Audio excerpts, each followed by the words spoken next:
I think one of the things we've learned in the fields of the various forms of relational psychotherapy, as well as through more contemporary discoveries in neuroscience, is that each of us sort of comes into adulthood with a template that's been shaped and colored by our early relational experience, by the quality of the holding environment that contained us, surrounded us as our little brains and nervous systems and hearts were coming into being. Our early attachment relationships and the nature and quality of the resonant circuitries that linked us with our caregivers. And it's the quality of these linkages, that shape so much of the way we've come to see ourselves, to see others, to see the world. And it especially affects the way we live and move and breathe in our relationships, intimate, romantic, platonic, and otherwise, as well as affecting our capacity moment by moment, day by day, to feel safe and to allow ourselves to connect with others and to really our capacity to play in reality, which was the highest expression of the psychotherapeutic journey, according to Winnicott. It's when therapist and client are able to play together, to play with one another in reality, which I think is quite beautiful, really, and also quite accurate. To be able to spend time and shift our center of gravity into what Winnicott called those more unstructured states of consciousness, where we're not holding on so tightly, we're not contracting around our experience, freezing, crystallizing. But those experiences, those natural, those organic experiences, such as deep rest, awe, wonder, and to know and explore within those states of causeless, causeless joy, the joy of being itself, and the capacity to be in awe at those mountains there outside of my window, or to be in awe at a sunrise, to experience the completeness of the here and now, that experience that nothing is missing, that there may, in fact, be no such thing actually as an incomplete moment where we're waiting for it to complete itself. It's already here. It's already complete. That essential felt experience of overflow, of undividedness, of wholeness. And so the illumination of these templates, the sort of bringing them out of the darkness of the unconscious, out of the deep soma, out of the shadow, and sort of liberating the lost soul figures who dwell there. In that time machine, that relational wounding is, that relational trauma is, that time machine quality where we're living in the here and now as if it were the there and then, which isn't just some thought, some choice that we make, but it's a neurobiological reality in that moment, the reality of trauma and relational wounding. It's not something we make up. It's not something that we just one day choose to get over or think differently or learn some magical secrets or laws about the universe. It can be honored and it can be respected. And so this illumination, this turning of the light is one of the real essences on this path and in this journey.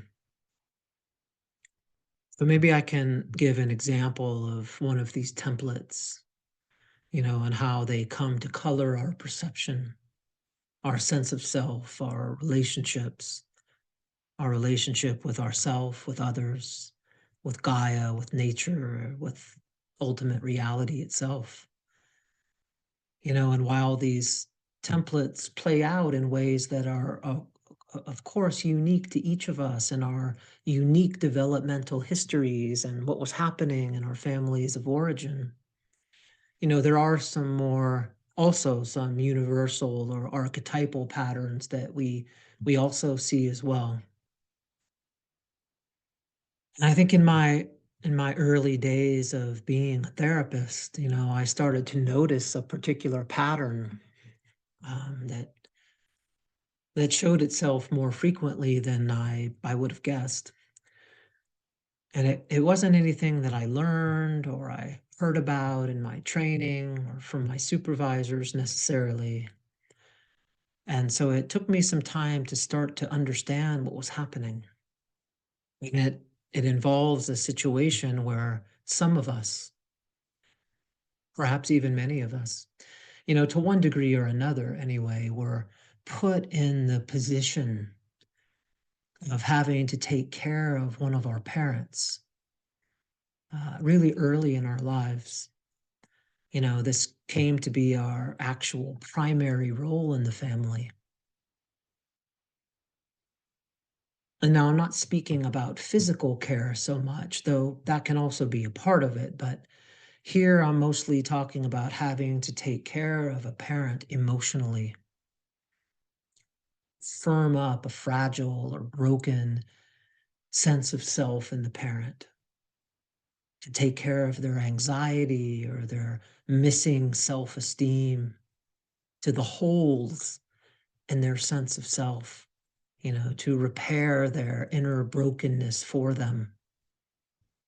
That we were looked to for that. And this wasn't necessarily something that our parents were doing consciously, but that became our role. I don't know if any of you can relate to that. And, this dynamic can actually go all the way back into infancy, meaning it can even begin, and it often does begin in the first few months of life in subtle ways, sometimes not so subtle. And this brings us, of course, into the whole area of what we sometimes call, or you've heard referred to, I'm sure, as pre-verbal trauma, which is emotional, relational, somatic wounding which occurs prior to the acquisition of language, which is the reality for some of us, many of us. And as you might, imagine, it requires a certain sort of sensitivity to really tend to untangle, to illuminate, to transform this type of wounding, which we aren't able to get at through thinking. It requires working with the feeling and the imaginal bodies, or with the subtle body, with the deep soma, and because much of that material is held in the body, in our organs and in our musculature and our cell tissues, in our patterns of breathing, in our bellies, in our hearts, in our throats. I'm sure we'll go more into that. And so we're put into this position early on in our lives where it's our primary role in the family to attend to repair, to respond to a really fragile or fragmented sense of self in one of our caregivers. And at a time when our little brains and nervous systems and hearts just aren't designed for that sort of task.